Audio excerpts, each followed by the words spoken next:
Bonsoir, je suis Pierre Exertier. Ce soir, nous représentons tous les deux le groupe Sarah. Le groupe Sarah, c'est un groupe de travail qui a été mis en place en 1922. Non, pas du tout.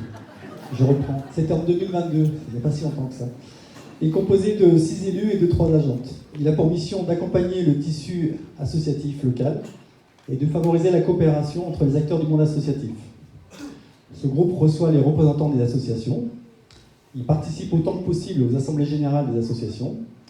Il élabore aussi le règlement d'attribution des subventions directes et instruit chaque année les demandes réceptionnées.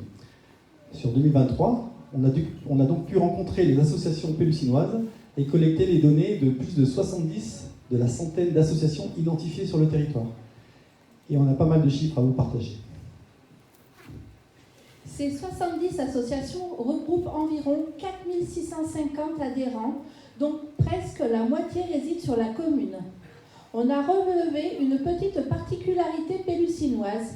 Il y a à Pélussin 27 associations pour 1000 habitants, alors que la moyenne de la région Auvergne-Rhône-Alpes est de 22 associations pour 1000 habitants.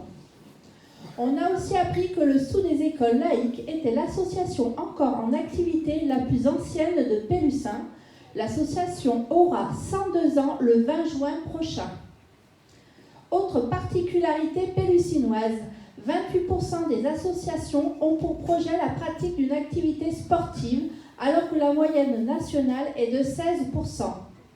Le sport à Pélussin, c'est 20 associations, presque 1400 adhérents et plusieurs médaillés au niveau départemental, régional et national.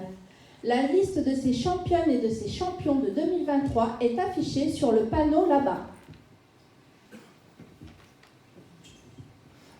D'ailleurs, ceci expliquant peut-être cela, Pélussin ne manque pas d'équipements sportifs municipaux.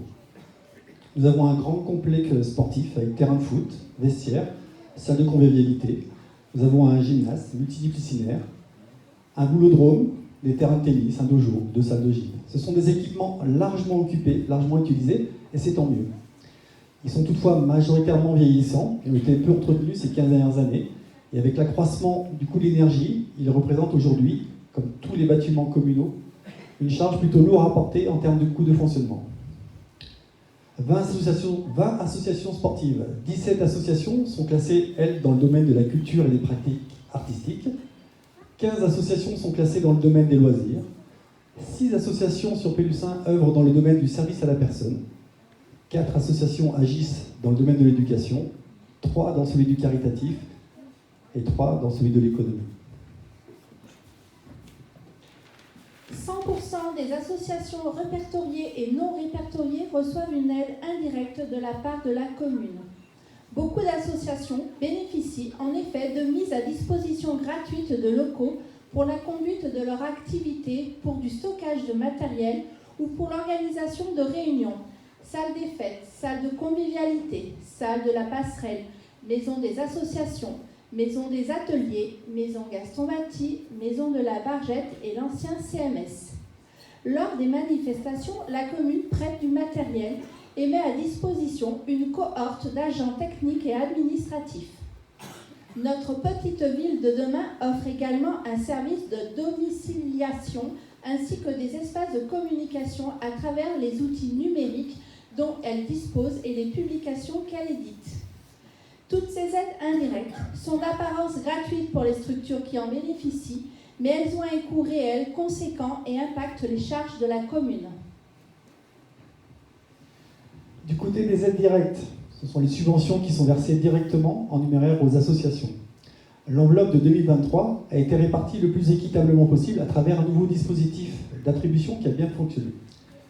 Une première subvention dite de fonctionnement, avec des critères qui sont communs à toutes les associations, et une autre subvention dite de projet d'action ou d'investissement, qui elle est sur la base d'éléments de dossier ou de conventions d'objectifs. Plus de 75% des demandes qui ont été instruites ont été éligibles au titre de la subvention de fonctionnement, 75%. Et 83% des projets d'action qui ont été déposés en 2023 ont obtenu un accord d'aide financière. Ce dispositif d'attribution de subventions directes sera donc consolidé sur 2024. Ça a bien fonctionné, on va continuer. Le nombre d'associations répertoriées ne manquera pas d'augmenter cette année. Il en reste au moins une trentaine encore à identifier et à récupérer les dossiers. Par contre, l'enveloppe budgétaire, celle qu'il aurait allouée pour les subventions, ne sera assurément pas à augmenter. Pour 2024, le groupe Sarah fait le souhait de poursuivre la coopération engagée en 2023 pour continuer de réchanter l'accompagnement et le soutien de la vie associative pélussinoise. On souhaite voir émerger un maximum de mutualisation et de créativité dans l'entraide entre les associations, notamment dans et autour du projet du futur tiers-lieu de Saint-Charles. On souhaite des instants d'écoute active et d'intelligence collective, comme ceux qu'on a vécu lors de la dernière réunion des associations dans cette même salle des fêtes. On souhaite pouvoir soutenir cette année des projets d'action sobre, éco-responsables, solidaires et d'intérêt collectif. Merci de votre attention. Nous laissons maintenant place à Leïla Bernard pour l'action